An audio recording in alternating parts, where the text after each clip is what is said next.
What's going on, everyone? I'm Jamel Jones and welcome to my channel. Today I want to talk to you about the art of negotiating deals in real estate wholesaling.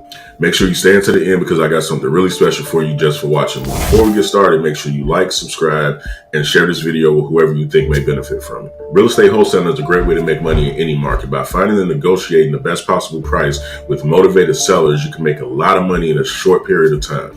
But negotiations can be tricky. You want to make sure you get the best possible price while at the same time making sure that the seller is happy to what y'all agreed to. So in this video, I'm going to go over some tips and tricks that are going to make you a master negotiator in any wholesale market. First, you want to make sure you know the market. Do your research and make sure you know exactly what properties are going for in that market. Now, when I say what properties are going for, you want to make sure what 2 bedrooms are going for, 3 beds, 2 baths, 4 beds, 2 baths. You want to make sure that you are very familiar with the going rate for properties in that area. You want to not be afraid to negotiate. Second, you want to make sure you're confident. Do not be afraid to negotiate. You have to be ready to negotiate, to stand your ground, stay firm, and even be able to walk away from a deal if the numbers just don't make sense.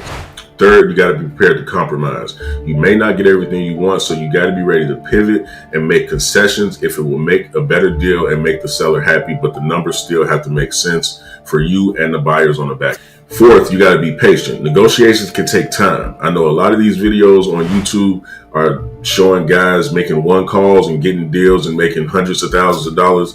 It happens, but that's the exception to the rule. It's not the reality.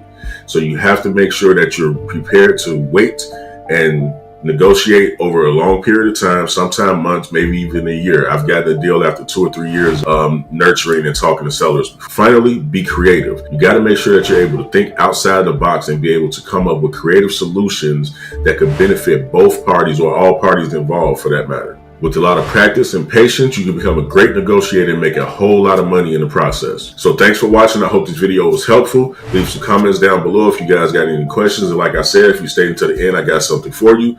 There's a free seller communication cheat sheet in the description. Go ahead and download it. I hope it helps you guys, and I'll see you in the next video. Thanks for watching.